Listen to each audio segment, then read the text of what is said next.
자, 오늘은 5월 가정의 달이 시작되는 첫 번째 주일, 그리고 또한 어린이 주일입니다.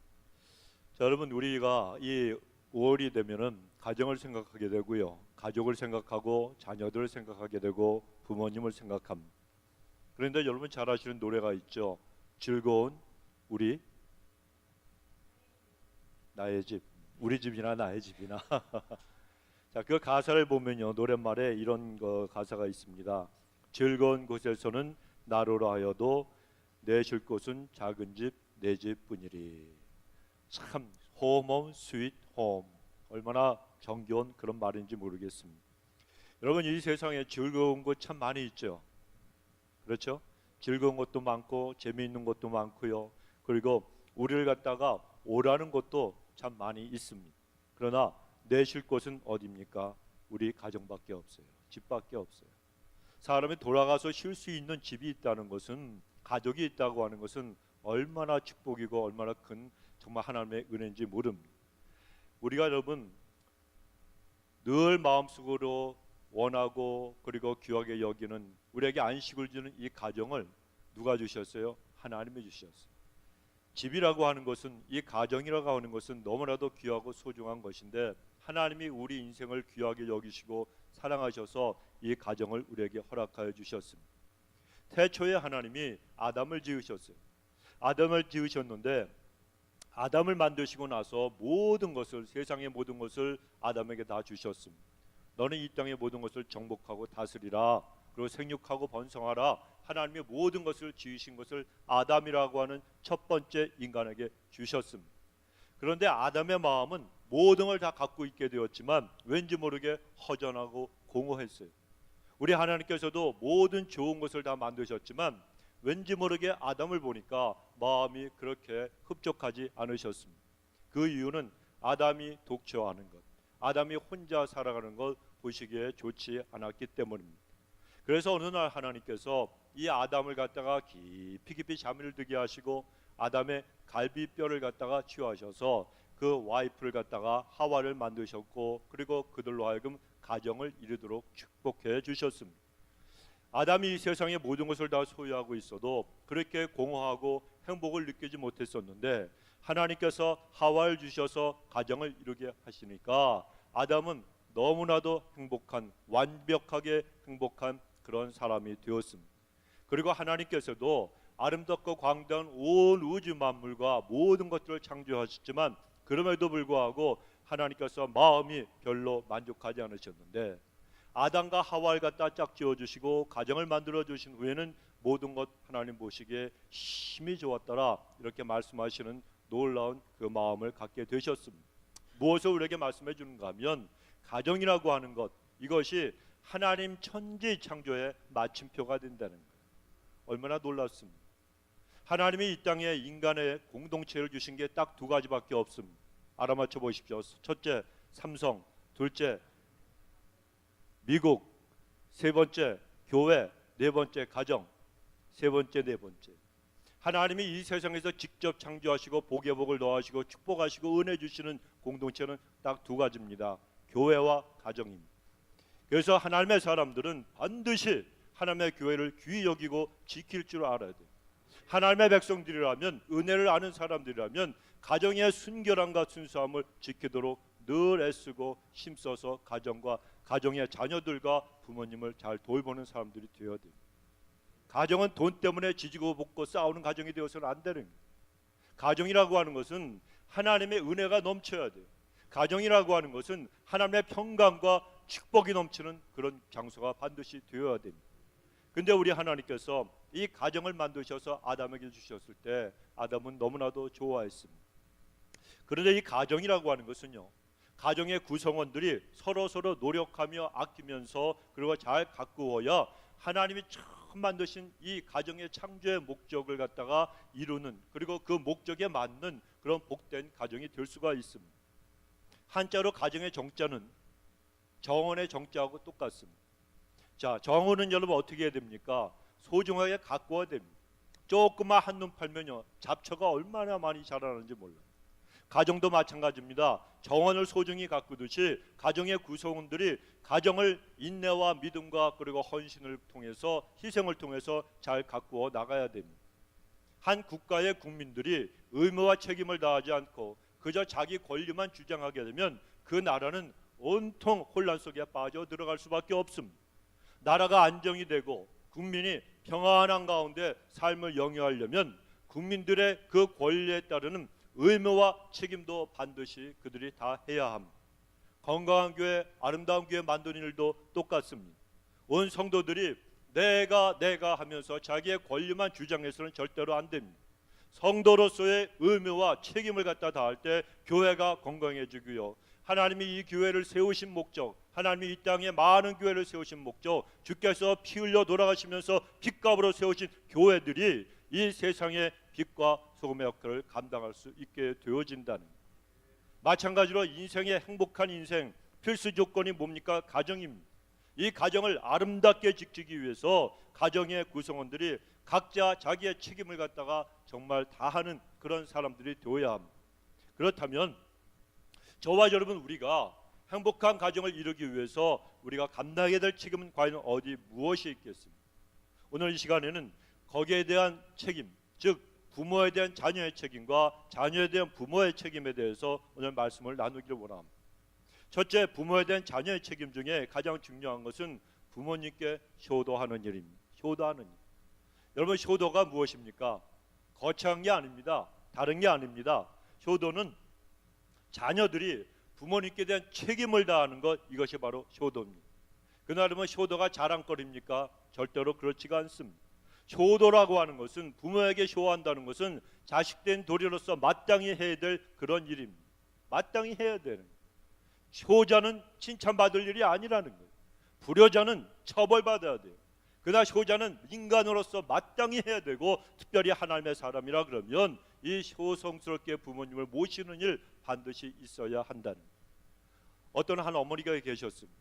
이 어머니에게 세 아들이 있었는데 이 세 아들을 어머니가 아주 훌륭하게 잘 키웠어요. 그래서 이제 어머니가 연세가 많이 드시고 이제 세월이 흐르다 보니까 이 눈도 흐릿해서 잘 보이질 않게 되었습니다. 그런데 어느 날 그 어머니의 헌신적인 사랑과 희생으로 세 아들이 훌륭하게 자랐는데, 그 성장한 아들들이 한 자리에 모여서 자기들이 우리 삼형제 중에 누가 가장 효자인가 한번 증명해보자, 이렇게 형제들끼리 내기를 했습니다. 그래 큰아들이 방에 10개나 되는 큰 집을 사가지고 어머니한테 사드렸습니다. 둘째 아들은 최고급 승용차를 갖다가 선물로 드리면서 운전기사까지 딸려서 보냈습니다. 막내 아들 15년 동안이나 훈련받아서 성경책을 모두 다 달달 외우는 신기한 앵무새를 어머니께 선물로 드렸어요. 그것도 오늘부터 가갖고 찾아보지 마세요. 나중에 저한테 연락하시면 제가 찾아드릴 테니까. 그런데 그렇게 성경을 다 외우는 신기한 그런 앵무새, 그 앵무새는요, 주인이 시편 1편 그러면 처음부터 끝까지 시편 1편을 갖다 다 외우는 그러한 아주 줄줄줄 외우는 신기한 앵무새였어요. 그 신기한 앵무새를 어머니께 선물로 드렸어요. 이제 마침내 세 아들이 다 모여서 어머니께 여쭤봅니다. 어머니, 누구 선물이 제일 좋으십니까? 이렇게 묻는 날이 되었습니다. 그런데 그 어머니가 큰아들에게 말씀하셨어요. 큰아들, 내 선물 너무나도 고맙다마는 나는 내 선물을 받을 수가 없구나. 아니 어머니, 왜 못 받으세요? 내가 이렇게 나이가 많이 들었는데 방이 10개 되는 큰 집이 나에게 무슨 소용이 있겠느냐. 나는 그저 방 한 칸이면 족한단다 그러면서 큰아들의 선물 갖다가 거절하셨습니다. 그리고 이어서 둘째 아들, 그 아들에게도 둘째야, 나는 내 선물도 받을 수가 없단다. 아니 어머니, 왜요? 내가 눈이 어두워서 앞을 갖다 제대로 못 보는데 내가 그런 차를 타고 어디를 다닐 수가 있겠니? 그러면서 그 비싼 승용차 선물 준 아들, 그 아들의 선물도 거절하고 말았습니다. 그러고는 셋째 아들에게 말했습니다. 막내야, 나는 네 선물이 가장 좋았단다. 너무나도 그 선물이 마음에 드는데 내가 보내준 그 닭을 잡아먹어 보니까 정말 맛있었단다. 눈이 어두우시니까 앵무새를 갖다 닭으로 잘못 알고 그 신통방통 고랑통한 그 놀라운 그 앵무새를 갖다가 홀딱 잡아서 그냥 드신 거예요. 여러분, 이런 어머니에게 효성을 다해서 효도하는 거 그렇게 쉬운 일은 아닐 거예요. 그러나 성경은 부모에 대한 자녀의 책임을 말씀하시는데 오늘 본문에서는 첫째는 부모에게 순종하라 말씀하는 1절에 보면 자녀들아 너희 부모를 주 안에서 순종하라 말씀합니다. 골로새서 3장 20절에서는 자녀들아 모든 일에 무슨 일에? 모든 일에 부모가 용돈 줄 때만 아니에요. 모든 일에 부모에게 순종하라 말씀합니다. 어떤 것은 순종하고 어떤 것은 순종하지 말고가 아닙니다. 모든 일에 부모님께 순종하라고 우리에게 명령하시는 이건 하나님의 말씀이에요. 명령이에요. 그러니까 이해가 되든지 안 되든지 부모님의 말씀이 나하고 맞든지 맞지 않든지 그거는 상관없습니다. 무조건 순종하라고 말씀하는. 그러나 이 말씀은 결코 부모에 대한 맹목적인 순종을 가르치시는 그런 말씀이 아닙니다. 어디 안에서? 주 안에서 순종하라 그랬어요. 주 안에서.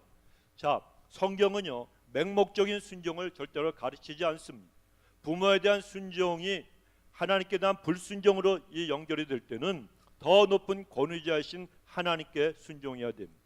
부모님이 이치에 맞지 않거나 불법을 강요하는 일들, 예를 들면 신앙생활 하지 말아라, 도둑질해라, 교회 나가지 말아라, 이런 것들은 하나님의 뜻과 말씀에는 반대가 되는 일이기 때문에 부모님들이 그런 명령을 많이 하신다면 부모님보다도 더 위에 계신 하나님의 법을 따라야 한다는 겁니다.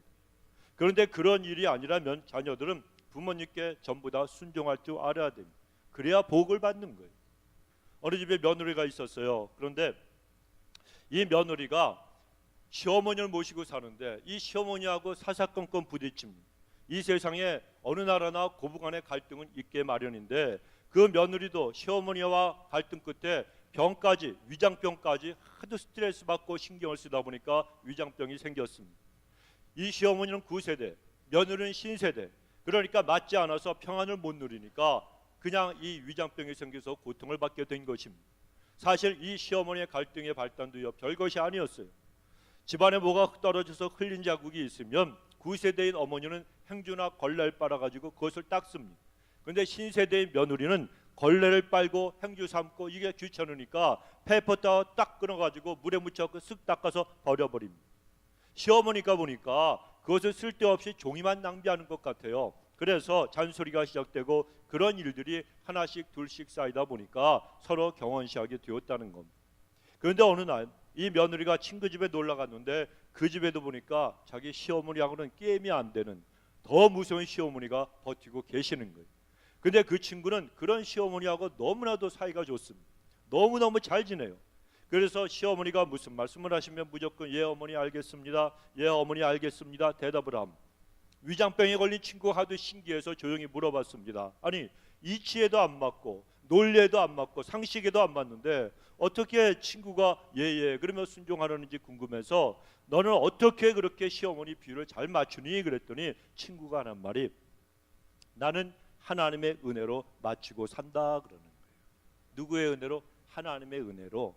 여러분 그래서 이 위장병 걸린 친구가 물어봤어요. 아니 그게 무슨 말이냐 그랬더니 주 안에서 너희 부모에게 순종하라 말씀하셨기 때문에 나는 순종하고 맞춘다. 그러면서 음식을 만들 때도 시어머니가 옛날식으로 푹 삶아라 그러시면 영양가 다 파괴되어 버리지만 그러나 시어머니가 드실 것은 푹 삶아서 드시고 자기 식구들 먹을 건 어떻게 해요? 그냥 대충 삶아가지고 그냥 살짝 삶아서 먹는다는 거예요. 이처럼 매사에 지혜롭게 부모에게 순종하는 것이 하나님이 자녀들에게 원하시는 뜻이라는 거예요. 그러면 여러분 며느리 되신 분들 여기 계시죠? 오늘 이 말씀 잘 기억을 하시고 시어머니 뜻 안 맞는다고 어머니 이러실 수가 있어. 여러분 절대로 그러지 마세요. 절대로 그러면은 복이 떠나가 버려요. 여러분 하나님의 복이 계시는 어머니는 어머니, 연장자는 연장제, 시아버지 시어머니, 친정어머니 또 친정아버님 다 존경하신 분들이기 때문에 지혜롭게 행하시기 바랍니다. 우리를 낳아주시고 길러주신 분이기 때문에 항상 귀하게 여길 줄 알아야 됩니다. 그래서 오늘 두 번째로 오늘 본문의 2절에 보면 내 아버지와 어머니를 공경하라 그랬습니다. 자 여러분 순종이라고 하는 것이 우리의 의지적인 측면을 강조한다면 공경이라고 하는 단어는요 우리의 감정, 우리의 정서적인 측면을 더 강조하는 그런 단어라고 할 수가 있습니다. 그런데 여기에 공경이라고 하는 말의 원문의 뜻은 굉장한 가치를 지닌 그 어떤 대상에 대해서 부드럽고 친근하고 친밀한 반응을 갖다가 보이는 것을 뜻합니다. 즉 우리가 부모에게 순종하는 것만으로는 절대적으로 부족하다는 그런 뜻입니다. 부모님을 굉장한 가치가 지닌 분으로 생각을 하고 사랑하고 존중히 여기라는 거예요. 다이아몬드, 10카rat짜리 이런 걸 갖다가 귀하게 여기지 말고 누구를, 부모님을 그렇게 존경하고 그렇게 가치가 있는 분으로 여기고 섬기라는 그런 뜻입니다. 그래서 순종이 어떤 외적인 그런 행동을 강요하는 그런 말이라면, 공경이라고 하는 것은요, 우리 내면의 마음의 태도를 강조하는 그런 말입니다. 행동으로만이 아니고 마음으로도 부모님을 진심으로 섬기고 공경하고 존중해야 된다는 그런 뜻입니다. 또 이 공경이라고 하는 말의 원문의 뜻은 무겁다라고 하는 뜻이 있어요. 이 히브리 말이 왜 나왔는가 하면, 사람의 내부 장기 중에 하나인 간이라고 있어요. 간 없는 분 계세요? 간이 분 분들은 있죠. 그런데 이 간이 굉장히 무겁다고 합니다. 이스라엘 백성들은 사람의 내장 중에서 이 간이 제일 무겁다고 생각을 했는데, 실제로 간이라고 하는 것은 우리 사람의 체중의 50분의 1을 차지할 정도로 무게가 있다는 거예요. 그래서 간은 우리 몸에 필요한 영양분을 저장하는 역할을 하고요, 몸에 들어오는 동물이나 아니면 이 몸 안에서 발생하는 독성들을 해독시키는 그런 작용을 하는 그런 장기입니다. 그래서 간의 기능은 우리 생명과 직결되고 사람의 건강을 유지시켜 주는데 매우 중요한 역할을 하는 거예요. 그런데 공경이라고 하는 말이 바로 이 사람의 이 간이라고 하는 단에서 나왔다는 것은, 부모님을 간과 같이 정말 소중하고 정말 귀하게 여기고 그렇게 공경을 하는 뜻이 있기 때문에 바로 성경에 그런 말씀이 기록이 되어 있는 겁니다. 그런데 부모님을 공경하려면 먼저 자녀들이 제일 먼저 해야 할 일은 무엇인가 하면, 부모님을 이해할 줄 알아야 돼요. 그리고 부모님을 용서할 줄 알아야 됩니다. 여러분, 사람이 인생을 살아가면서 가장 크고 많은 상처를 받는 그런 대상이 있습니다. 바로 자기 부모예요. 어렸을 때부터 성장해 오면서 집에서 늘 같이 있고 같이 말을 나누고 그리고 교육을 받고 양육을 받는 부모님에게서 어렸을 때부터 모든 인생들은 많은 상처를 받게 됩니다. 어느 목사님이 내적 세미나에 참석을 했는데 저한테 그 경험을 이야기하신 적이 있었습니다. 그곳에 가서 들어보니까 참석하신 분들이 자기들의 아픔과 상처를 갖다 전부 다 진솔하게 내어놓고 나누고 있는데, 대부분의 참석자들이 부모로부터 받은 큰 상처가 다 있더라는 거예요. 어떤 분들은 눈물을 흘리면서 부모에게 받은 상처를 토로하고 있더라는 겁니다. 그분들이 철없는 아이들이 아니에요. 티네이저가 아니라는 것입니다. 40대 50대의 건강한 장년들입니다.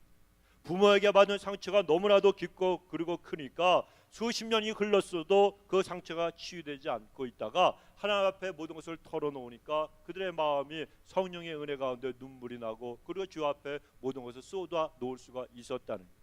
혹시 여러분, 우리 지금 이 자리에 계신 성도님들, 그리고 우리 학생 여러분이나 청년들 중에 부모님에게 받은 상처가 있는 분들이 있으시면, 오늘 이 시간에 여러분 다 그것을 주님 앞에 내려놓으시고 그리고 부모님을 이해하시고 용서하시기 바랍니다. 부모님을 제대로 용서하지 못하고 이해하지 못하고 그리고 여러분 공경할 수 있는 것, 이것은요 절대로 불가능한 그런 일입니다. 제가 부끄러운 얘기지만 우리 아들 녀석이 어렸을 때요, 그때 송구 영신 예배 때 어떤 교회에 있던 우리 그 조그만 아이가 막 뛰다가 넘어져 갖고 크게 다쳤어요. 입에서 피가 막 나왔어요. 그 녀석이, 제가 가서 이렇게 안아주니까 그 녀석이 쌤이가 그랬대, 사무엘이 그랬대. 저는 우리 아들이 그런 줄 알았어요. 그래가지고 우리 아들 녀석 불러갖고 너 그랬더니 이 녀석이 뭐 다른 쌤이, 다른 쌤, 휴스턴에가 이사간 똑같은 나이겠는데 걔가 쫓아오다가 둘이 치기 장난인가 숨바꼭질을 했나 봐요. 그러다가 그 아이가 도망가다 넘어졌는데, 쌤 그러니까 노 쌤인 줄 알았지 딴 쌤인 줄 알았습니까? 근데 저는 화가 났던 게 이 녀석이 자기가 안 그랬다는 거예요. 그러니까 저는 거짓말하는 줄 알고, 저는 우리 집에서 거짓말하면 제가 회초리갖고 때려줍니다. 그런데 이 녀석이 거짓말하는 것 같아서 저도 모르게 이 손이 올라갔어요. 근데 아이들이 와갖고 나중에 그러는 거예요. 목사님, 쌤이 아니고 딴 쌤이래. 어나더 쌤이래. What? 제가 사과했어요. 그날 우리 아들 껴안고 아들한테 기도해주고 아빠가 잘못됐다고. 이 아이가요, 그런 몇 년이 흘렀어요. 중학생이 됐는데 나중에 그 얘기를 또 하는 거예요. 차 타고 가는데 아빠가 사과했잖아. 그랬더니 자기 못 들었대. 못 들었대. 제가 그 아이가 너무 놀래갖고 아빠가 뺨을 때렸으니까 처음 때린 거예요. 자기도 놀랬죠. 저도 모르게 손이 올라간 거예요. 그래서 차를 세워놓고 차를 그 54번 그 이쪽 그 격결에 그 저기 게이트웨이 노스 그쪽으로 내려가고 차를 세우고 거기서 우리 아들 껴안고 내가 또 사과를 했다니까. 3년 만인가 또. 과거는 흘러가는 게 아니에요, 여러분. 상처는 남는 거예요. 그래서 아빠가 진짜 잘못했다고. 그리고 내가 너 그때 사과했었어. 그랬더니 그때 아빠 용서할 거지. 그때 용서한대. 그럼 얼마나 아이가 표정이 밝아지는지. 그리고 대학 갈 때도 그랬어요. 대학 가기 전에 제가 침대에 같이 누워서 같이 껴안고 제가 안아주면서 그동안에 있었던 모든 일들을 갖다 이렇게 되돌아보면서 아빠가 이때 이러고 이래서 이랬던 것 같아. 그러면서 얘기를 했더니 아빠 걱정하지 말래. 다 용서했대. 아이고 치사해서. 그러고 보냈어요. 여러분 아이들이요 상처가 있어요. 특히 목사 아들, 우리 아들이 그 대학교 가서 제일 좋은 게 뭔가 하면 이곳에는 자기가 목사 아들이라는 거 아무도 모르니까 너무 좋대. 너무 좋대. 우리 아들뿐이 아닙니다. 여러분 모든 자녀들에게는 목사 아들도 목사인 아빠한테 저한테 그렇게 상처를 받은 일이 있는데 누군들 없겠습니까? 저도 우리 아버님한테 받은 상처가 있고요. 여러분도 있으실 거예요. 부모님들이 꼭 나빠서가 아니에요. 남자들 아버지들은요 소망 그 두 가지 마음이 있어요. 자식을 보면 누구라도 그래요. 이 자식이 내 아들이니까 날 닮았으면 좋겠어. 그런데 또 안 닮았으면 좋겠어. 왜냐하면 인간은 내가 괜찮다고 생각하는 부분이 있는가 하면 약점이 있잖아요. 그런데 그 장점은 좀 닮았으면 좋겠다고 하는 마음이 있지만 그러나 내 약점이 너무나도 많기 때문에 이것만은 안 닮았으면 좋겠다는 마음이 애비들한테는 다 있다는 거예요. 아버지들 동의 안 하세요? 다 괜찮으신 분들만 계시나? 저 같은 경우에는 그랬어요. 하나님이 나에게 아들을 주셨을 때 그 아들을 딱 받아두는 순간에 막 눈물이 펑펑 쏟아졌어요. 이 아이를 그리고 걱정이 됐어요. 이 아들을 어떻게 하나님의 사람으로 제가 키워야 됩니까? 그리고 기도를 했어요. 그런데 그러면서도 마음에 이 아이가 어떤 때는 내 혼자만 닮았으면 좋겠는데 어떤 때 좀 개구장이 짓을 하고 그러면 아이고 누굴 닮았냐 날 닮았구나 그러면서 걱정이 되기도 해요. 여러분 이게 부모님들의 마음 아니겠습니까? 그런데 아이들이 마음에 상처가 있다는 거예요. 상처가. 이 상처를 갖다 누가 준 거예요? 부모님들이 다 주었다는 겁니다. 그래서 가장 그 상처를 갖고 우리가 인생을 살아가면 부모님을 어떻게 용서할 수가 있어요? 어떻게 공경할 수가 있어요? 그래서 가장 기본이 되는 것이 부모님을 갖다가 그 공경하려면 가장 기본 되는 일은 복음을 전하고 부모를 위하여 기도하면서 부모님을 사랑하고 용서하는 일. 이게 가장 기본적인 효도가 됩니다. 그 다음에는 부모님을 자주 찾아뵙고 함께 있어드리는 것도 큰 효도가 됩니다. 왜냐하면 연세가 되시면요 굉장히 외롭습니다. 여러분 현대 노인 문제를 연구하는 사람들의 공통된 주장이 있습니다. 그 가운데 하나가 노인들이 가장 참기 어려운 문제는 고독이라고 해요. 고독. 연세가 많이 드신 어르신들 중에 75% 이상이 심각한 고독에 시달리고 있다고 합니다. 사람이 노인이 되어서도 부부 사이가 좋으면 그분들은요 굉장히 큰 축복을 받은 분들이에요. 특히 믿음이 좋으면 나이가 들어서도 서로 부부 사이가 좋습니다. 그러나 나이가 들어서 혼자 계신 분들 굉장히 그 외로움이 더해집니다. 그러므로 자녀들은 부모님과 함께 있는 시간을 많이 가져야 됩니다. 멀리 떨어져 있어도 어떻게 할 수가 없을 때 몸은 내가 지금 갈 수 없지만 함께 옆에서 모실 수가 없지만 그러나 전화라도 자주 드리며 안부를 전해드리는 일이 얼마나 중요한지 모릅니다. 그 다음에 부모에게 효도하는 또 한 가지 방법은 뭐니 해도 많이 용돈을 갖다가 듬뿍 여러분 드리는 그런 일입니다. 어떤 목사님은 아들이 결혼하기 직전에 아들과 며느리의 사인을 받아 놓겠다고 늘 외친 분이 계십니다. 주일은 반드시 지키고 예배는 이렇게 드리고 교회는 어떻게 섬기고 11조 반드시 온전히 드리고 하나님께 드리는 11조 외에도 10분의 1을 띄어서 부모님께 드려야 된다. 이 항목을 갖다가 넣어서 사인을 반드시 받겠다고 그분이 외쳤는데 실제로 그렇게 해요. 아들과 며느리가 거기에 사인을 하면 자녀들 위해서 이 목사님은 더 기쁜 마음으로 손을 들고 기도하면서 힘껏 도와주겠지만 만약에 사인하지 않으면 섭섭한 마음으로 기도해 줄 것이고 그리고 잘 도와주지도 않을 것이다 그랬습니다. 여러분 요즘은요 아들 낳으면 처갓집에 아들 다 뺏긴다 그랬잖아요. 가장 바보 같은 부모가 누구예요? 내 아들 자기 아들인 줄 아는 거. 내 아들 누구 아들이에요? 사돈집 아들이에요. 장모님의 아들이에요. 우리 아들 아니에요. 장가 보내면 그래요. 그래서 요즘은 딸이 더 귀하다 이런 이야기도 합니다. 그런데 저도 아들이 하나인데 참 걱정이 많습니다. 과연 어떻게 될지. 그래서 저도 악착같이 사인을 갖다 좀 받아 놓으려 그러는데, 왜 이런 말씀을 갖다가 제가 드리는가 하면, 사람이 연세가 많이 들고 노인이 되면 경제적인 능력을 잃어버리기 때문에 그렇습니다. 그러면 사람이 아무리 나이가 들어도요, 돈이 필요한 건 마찬가지예요. 돈이 있어야 돼요. 그러므로 자식들이 용돈을 충분히 드리는 것 효도하는 일인 줄 믿습니다. 또 그렇게 하는 것이 자신에게도 복이 되는 거예요. 왜? 하나님은 심은 대로 거두게 하신다고 말씀하셨기 때문입니다. 본문의 3절에 보면 효도하는 사람들이 땅에서 잘 된다 그랬어요. 땅에서 장수한다고 말씀하십니다. 효하는 사람이 이 땅에서도 복을 받는다는 거예요. 필라델피아에서 효성이 지극한 찰스 스윈들이라고 하는 한 소년이 있었습니다. 그 어머니가 어떤 일을 하셨는가 하면 가방에 물건을 넣어서 배달하는 일을 하셨어요.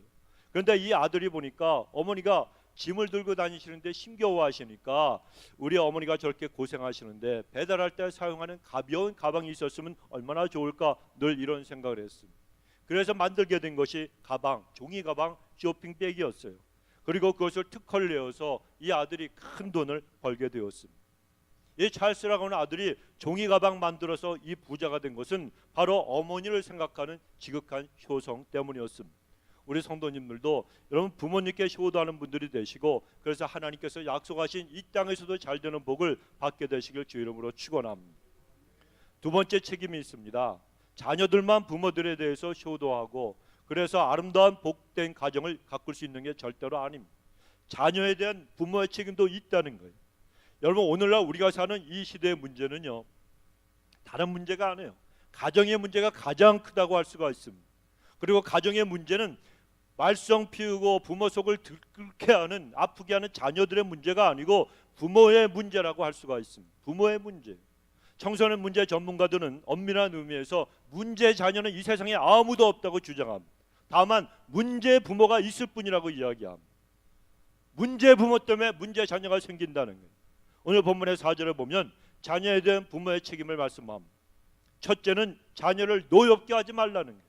자녀들을 화나게 하지 마십시오. 여러분, 자녀를 노엽게 하지 말라는 것은 자녀들로 하여금 성나게 하지 말게 하려는 거예요. 그렇다면 부모가 어떻게 할 때 자녀들이 화가 납니까? 어떻게 하면 자녀들이 화를 품고 성을 냅니까? 그것은 자녀들은 부모들이 오락가락하면서 일관성 없는 그런 모습을 갖다가 보일 때 자녀들은요 갈팡질팡하면서 화가 납니다. 저 부모가 변덕을 부리지 말아야 된다는 거예요.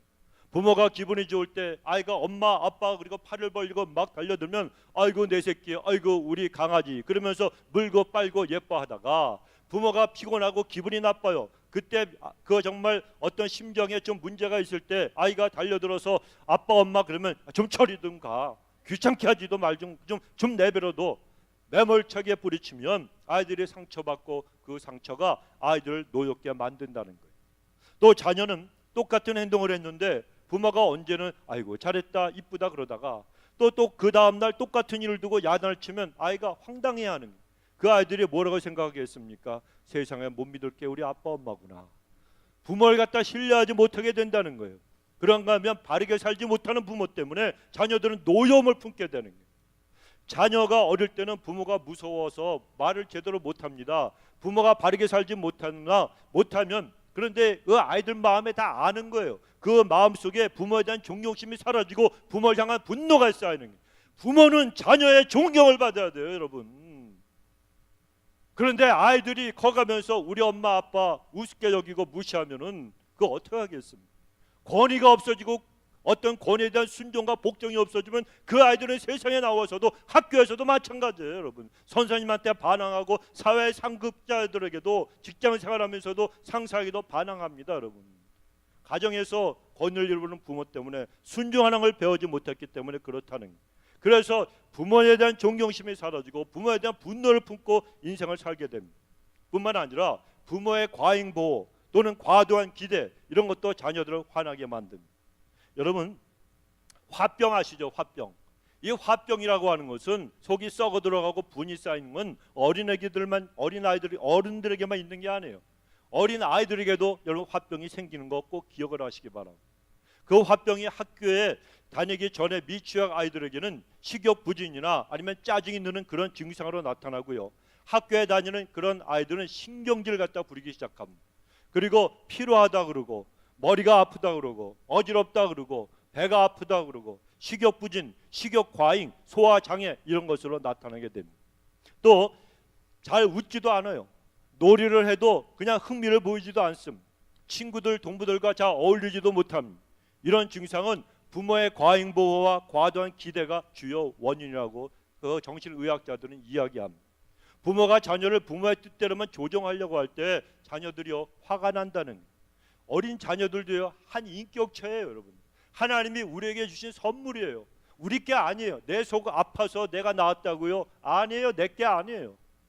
하나의 인격체라는 거예요. 어린 갓난쟁이도 하나님이 주신 귀한 사람이에요.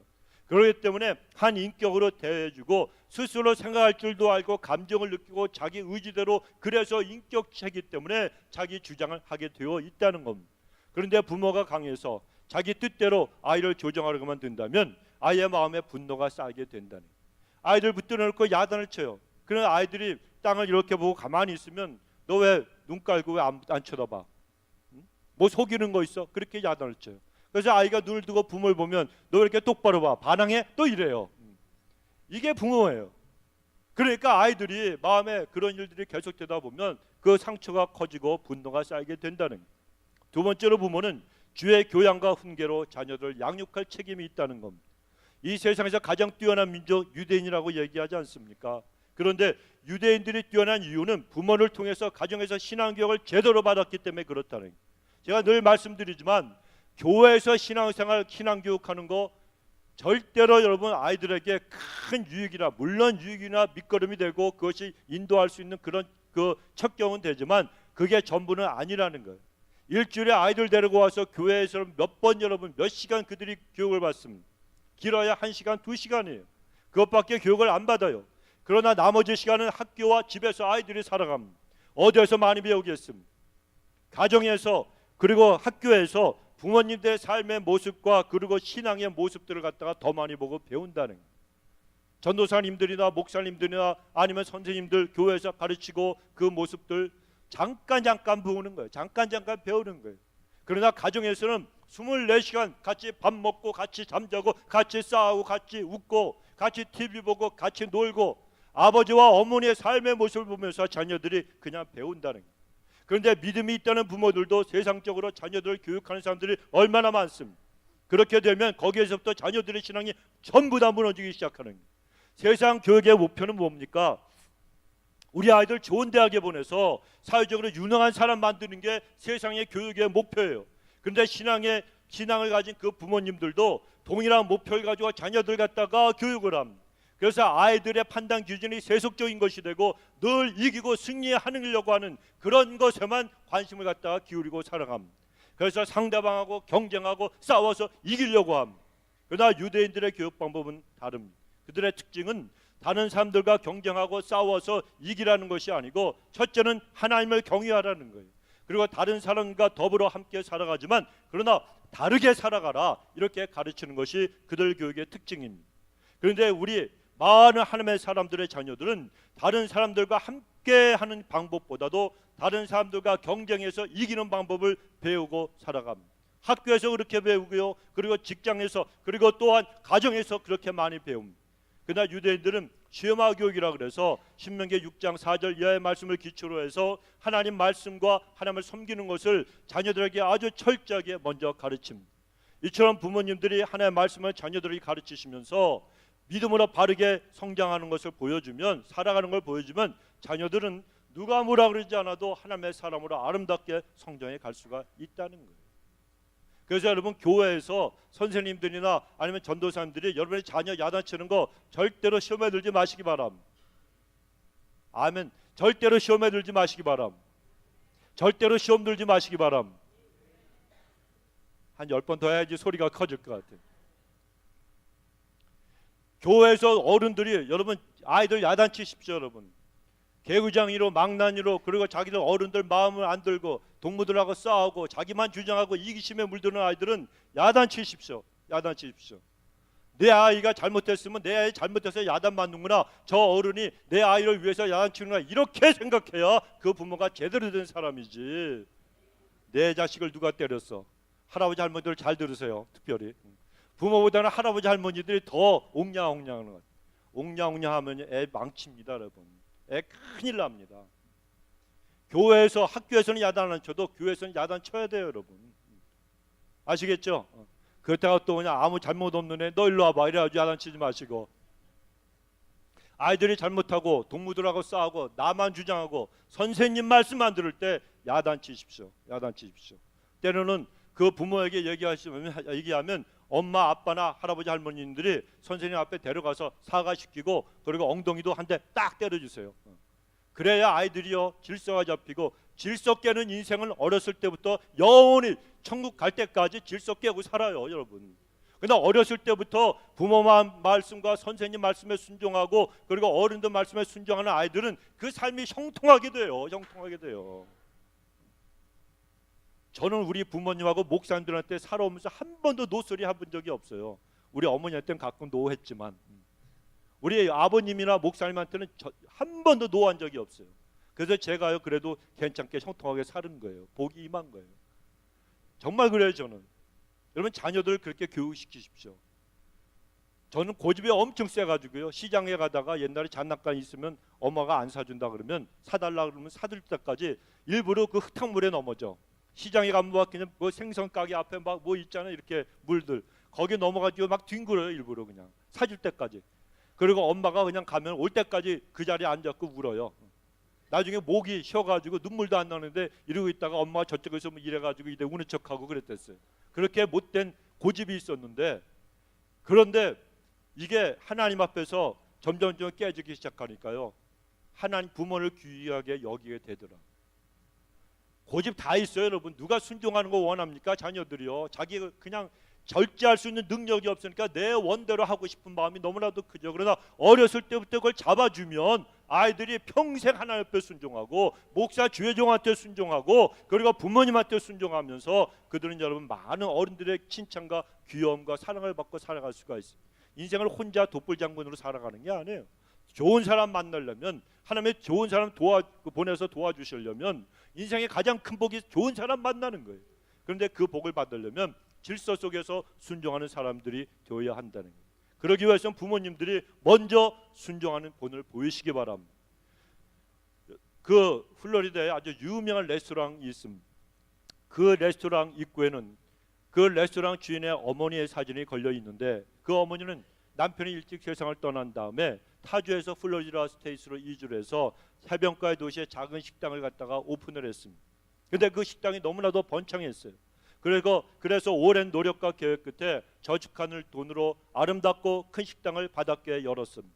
그런데 그 오픈하려고 준비하는 과정에 그 어머니가 병으로 눕게 되어서 그 새 레스토랑 오픈하는 걸 눈으로 보지 못하고 세상을 떠나게 되었습니다.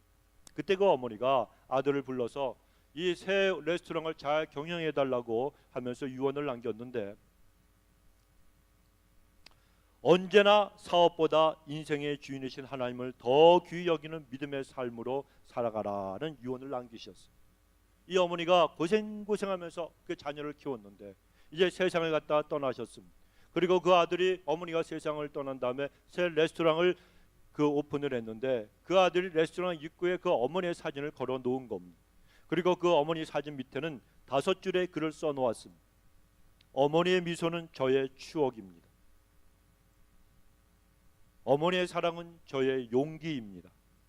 어머니의 말씀은 저의 등불입니다. 어머니의 기도는 저의 능력입니다. 어머니의 주님은 저의 주님이십니다. 그 사진 밑에 쓰여져 있는 이 글을 보면 누구라도 그 어머니의 신앙과 삶이 어떠했는가를 짐작할 수가 있을 것입니다. 그의 어머니는 분명히 믿음으로 인생을 사신 분이고, 그 믿음의 삶이 그 아들에게 강력한 영향을 끼친 것은 두말할 나위가 없을 것입니다.